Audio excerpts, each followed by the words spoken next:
สวัสดีท่านผู้ชมทุกท่านด้วยนะครับอยู่กับผมมิสเตอร์หยกนะครับนี่อยู่กับเกม Clash of Clans นะครับวันนี้เราจะไปปล้นกันนะครับก็เมื่อวานนะครับได้วอไปแล้วนะครับวอจบแพ้อย่างราบคาบเลยเดี๋ยวผมจะพาไปดูว่ามันแพ้แบบไหนแพ้ยังไงทำไมถึงแพ้ก็รู้กันอยู่นะครับคนแขนไม่ค่อยมีอ่ะแล้วก็พอได้วอลสักครั้งก็ทิ้งกันไม่ยอมไปตีเลยผมน่ะเซ็งจริงๆนั่นแหละเซ็งมากด้วยเนี่ยครับอ๋อใช่ผมลืมบอกไปผมได้ทำการจัดบ้านใหม่นะครับแบบเก่ามันน่าเบื่อแล้วอ่ะจริงๆน่าเบื่อมากๆนี่ครับก็วอลจบไปแบบนี้เอาการเดี๋ยวนักเอาการ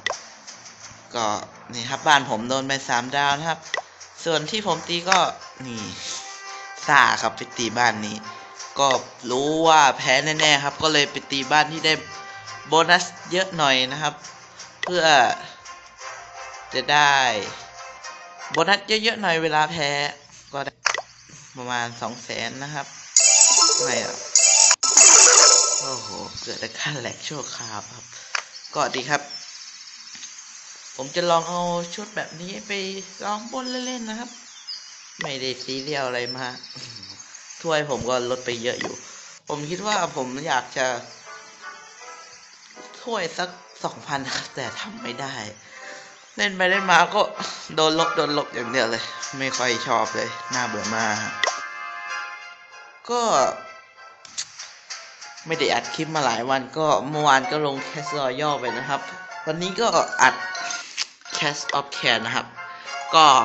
ผมก็ไม่มีโปรแกรมตัดต่อไม่มีอินโทรไม่มีอะไรทั้งสิ้นเลยเพราะว่ายังไม่เก่งครับทำได้เพียงแค่อัดคลิป เป็นงั้นไป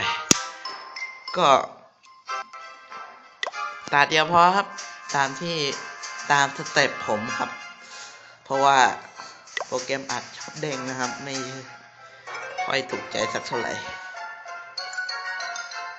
ตอนนี้เน็ตเน่ามากเลยก็อันนี้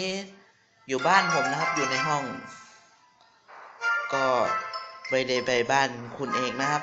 เพราะว่าวันนี้จะไปธุระนะครับถ้าใครรู้ก็จุ๊ๆไว้นะครับว่าผมไปธุระไปที่ไหนช่างมันเถอะครับเรามาเข้าเรื่องกันต่อก็ยังไม่เจอบ้านที่รวยเลยนะครับพูดไม่ทันครับเจอทันทีเลยก็บ้านนี้นะครับอยู่ในที่ผลิตส่วนหนึ่งนะครับแล้วก็อีกส่วนหนึ่งจะอยู่ในถังเก็บนะครับก็ผมก็จะเอาธนูเก็บตรงที่ผลิตไปก่อนนะครับโอ้แหลกนิดนึงครับแดงเต็มหน้าจอเลยก็เก็บบ้านช่างครับเผื่อมันได้100%แล้ววิ่งไปไม่ทันก็รู้เรื่องครับพี่น้องย่องไหมครับอีกอย่าง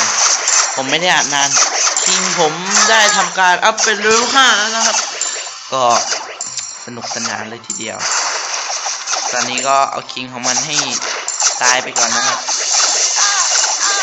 เอาวิสาดไปเป่ามันโอ้ตายเพราะผมจะลงทางนี้ครับเพื่อเอาน้ำดำ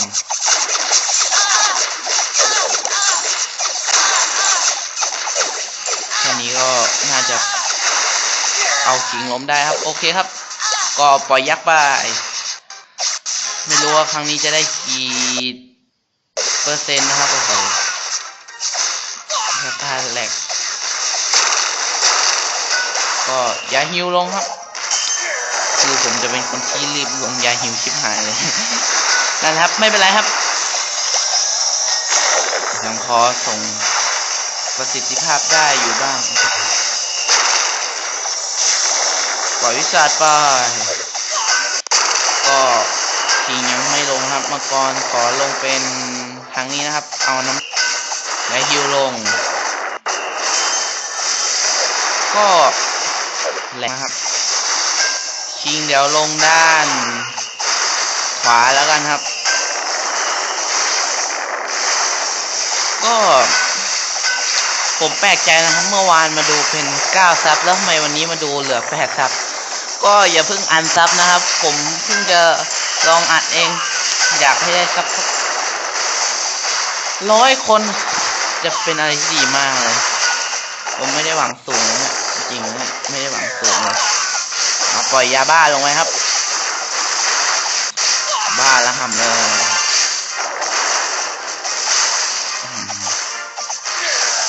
ผมไม่ได้ลืมคิงครับดูคิงอยู่เรื่อยๆพอคิงจะใกล้ตายครับเช็ดยูไว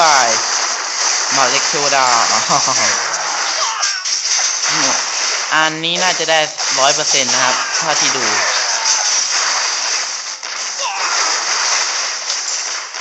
ว่าชดพ่นนี้ก็ไม่ค่อยเลวร้ายสักเท่าไหร่นะครับมังกรก็3เก็บอยู่เรื่อยๆนะครับก็การปล้นนี้เป็นการปล้นที่เพอร์เฟกต์มากครับแต่ผมจะตั้งชื่อคลิปว่าอะไรดีครับการปล้นสุดเพอร์เฟกต์เอางี้ดีกว่าการปล้นสุดเพอร์เฟกต์ผมจะเขียนเป็นภาษาไทยนะครับภาษาอังกฤษไม่อยากไปหาเขียนไม่เป็นไม่เขียนไม่เป็นมันก็พอเขียนเป็นอยู่หรอกเอาเป็นว่าเขียนไม่เป็นแล้วกันก็อยากจะพังกำแพงได้ไหมไม่ได้ก็รู้สึกว่าจะไม่ได้ถึง 100% นะครับยังเหลือแอร์ซีกับมังกรอีก1 ตัวก็ถามว่าผมเอามังกรมาทำไมครับเหลือครับ เหลือจากการวอลนะครับเพราะวอลผมใช้มังกรได้แล้วก็เลยเอามาเผื่อเก็บลอกนอกนะครับก็ตามนี้ครับตายแน่ๆแอน1เพราะว่าครับก็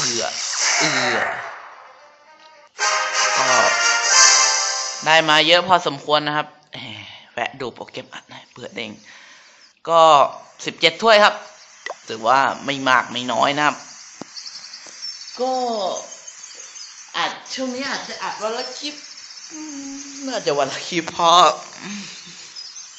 ว่างบ้างไม่ว่างบ้างเกียดบ้างขยันบ้างก็ต่อไปชุดบนก็จะเอาเป็นมันเดิมนะครับยักษ์15 ตัวแหลกจังวิชา15 ตัวจัดในนี้5 ตัว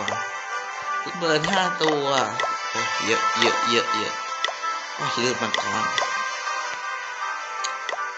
รแล้วก็ธนูครับธนูแล้วขาดอะไรกว่าขาดธนูเอาธนูไหม5 ตัวให้ตายเถอะส่วนน้ำยาครับ